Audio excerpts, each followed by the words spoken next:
नमस्कार सर्वांना, स्वागत आहे तुमच्या सर्वांचं आपल्या चॅनलमध्ये. आणि व्हिडिओची सुरुवात आहे ना आता सकाळीच केली होती. तर आता आहे ना भांडे घासायला मी सुरुवात केली होती आणि याच्या आधी माझा स्वयंपाक पण झाला होता. तर मी कामं कशी करते हे तुम्हाला मी सांगते थोडक्यात. तर ना माझं असं कामाचं नियोजन असतं की महत्त्वाचे आपल्याला घरातली सकाळी 4च कामं असतात: स्वयंपाक आणि त्याच्यानंतर असतं ते म्हणजे भांडे. आता स्वयंपाकाला पॅरललीच भांडे येतात, त्याच्यामुळे स्वयंपाक झाला की लगेच भांडे घासून घेतले तर बरं राहतं.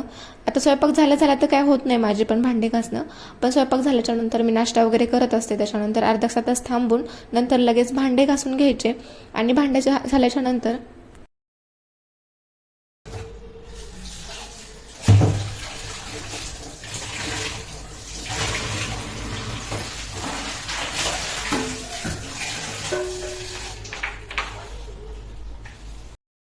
आपण जर असंच कामं करत राहिलो तर कामात किती वेळ आणि कसा वेळ जातो हे पण कळत नाही आणि स्वतःसाठी तर कधीच वेळ भेटत नाही. त्याच्यामुळे थोडंसं असं नियोजन जर करून कामं केली तर स्वतःसाठी वेळ भेटतो आणि कामही सगळे व्यवस्थित होतात.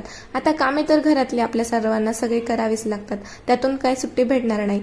पण आता थोडंसं नियोजन वगैरे केलं तर सोपंही होऊन जातं आणि कामही होतात. अशा गोष्टी पण आपण तेव्हाच डोक्यात यायला लागतात जेव्हा आपण एखादी नवीन गोष्टी काहीतरी करायला सुरुवात करतो.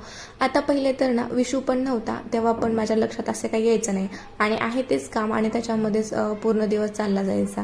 पण आता आहे ना विशूचं पण करायचं आणि यूट्यूबचं पण मी चालू केलं, त्याच्यामुळे ना मला वेळेचं थोडं मॅनेजमेंट करूनच अशी कामे करावी लागतात. आता सकाळी स्वयंपाक झाला की थोडा वेळ नाश्त्याचा वगैरे ब्रेक घेऊन लगेच भांडे वगैरे घासून घ्यायचे. तर हे 2 कामे तर झाली आणि त्याच्यानंतरचं महत्त्वाचं काम आहे म्हणजे कपडे आणि फरशी.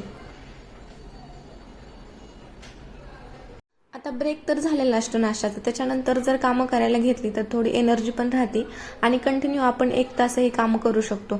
तर आता भांडे तर झाले, त्याच्यानंतर फरशी आणि कपडे येतात. तर कपडे तर आता फरशी वगैरे असेल तर मी मशीनला लावून देत असते.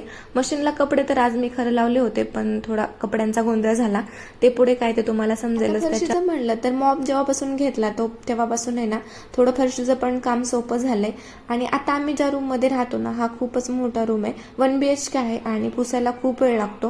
पहिले तर जास्त मोठा रूम नव्हता, त्याच्यामुळे ना होऊन जायचं. पण जेव्हापासून या रूममध्ये आम्ही शिफ्ट झालो ना तेव्हापासून मॉप घेतला मी हा आणि त्याने खरंच खूप सोपं काम झालं. आता विशूमुळे पण काय होतं ना, मला 1 दिवस आड का होईना पण फरशी पुसून घ्यावीच लागते. आता किती नाही म्हणलं तरी छोटी मुलं जर असतील तर त्यांचं खाली पडलेलं उचलून खाणं हे ते चालूच राहतं आणि आपणही किती लक्ष देणार ना, म्हणजे दिलं लक्ष तरी पण तेवढं पण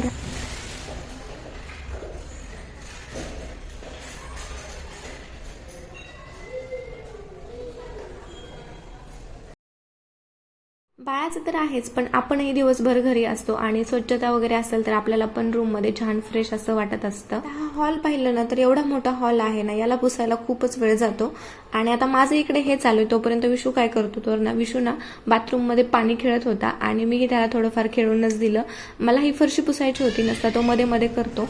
आणि बघा आता कपड्यांचं हे माझं वाढलेलं काम असं होतं की आता पाणी नव्हतं, त्याच्यामुळे ना कपडे असेच अडकून राहिले आणि थोड्याच वेळात लाईटही गेली, त्याच्यामुळे ना पाणी पण असं त्या मशीनमध्ये साठून राहिलं. आता पाणी साठून राहिलं त्याचा पण वास येऊन जातो, त्याच्यामुळे आता हे एक्स्ट्राचं काम मला वाढलं होतं. कपडे तर काही त्या मशीनमध्ये झाले नाही, पण कपडे बाहेर काढले आणि त्याच्यानंतर पाणी काढून घेतलं मशीनमधलं. आता घर तर सगळं स्वच्छ करून झालं होतं, पण सगळं येऊन पडलं होतं ह्या गॅलरीमध्ये. आणि गॅलरीमध्ये बघा सगळी गॅलरी पूर्ण भरली होती, थोडी पण जागा नव्हती राहिली वस्तू ठेवायला.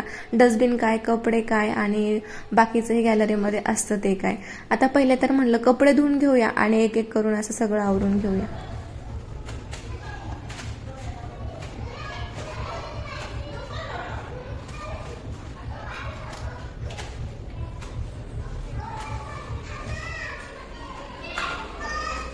तुमच्या पण बाबतीत असंच होतं का की सगळ्यात जास्त मोठं काम असेल तर ते म्हणजे कपड्याचं, आणि कपडे धुतले म्हणजे असं वाटतं की सगळे कामं झाले की काय. आणि हेच माझं आता शेवटी काम राहिलं होतं, बाकी तर कामं माझे सगळे आवरून झाले होते, पण कपडे धुवायचे राहिले होते आणि कपडेही भरपूर होते, तेच पटपट धुवायला घेतले आणि त्याच्यानंतर मला गॅलरी पण धुवायची होती.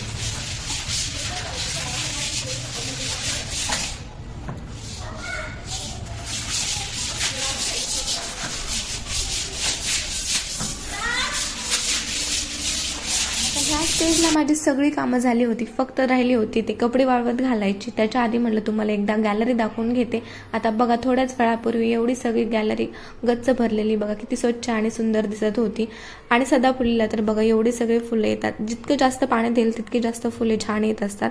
आता बाकी कुंड्यांमधले एवढे झाडं काही व्यवस्थित नाही, पण गुलाबाचं फूल पण बघा किती सुंदर आलंय. मागे पण एकदा एक आलं होतं, आता त्याच्यानंतर एक आलंय आणि एक छोटी कळी पण आली आहे. आता बाकीच्या तर बघा मिरचीचे वगैरे तेवढे काही व्यवस्थित झाडं होत नाही या कुंड्यांमध्ये, पण ठीक आहे, जसे आहेत तसे येत आहेत. आणि आता तुळस पण बऱ्यापैकी सुकून गेली आहे आणि बघा किती सुंदर आणि छान अशी माझी बाल्कनी दिसतीये.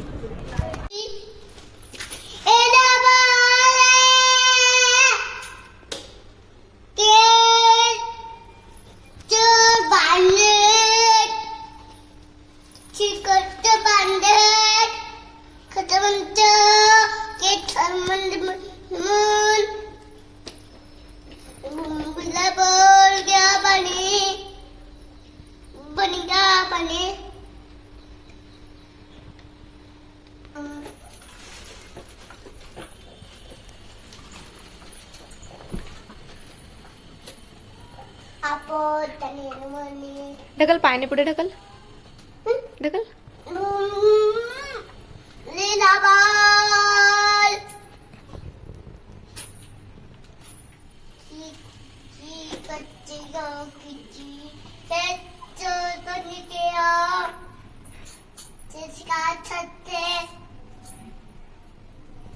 आता विशूची बडबड काही तर मला कळते, काही तर काही कळतच नाही काय बोलतो तो. आणि आता तो ही मोठी गाडी शिकतोय, त्याच्यामुळे बघा त्याचं असं चालू होतं.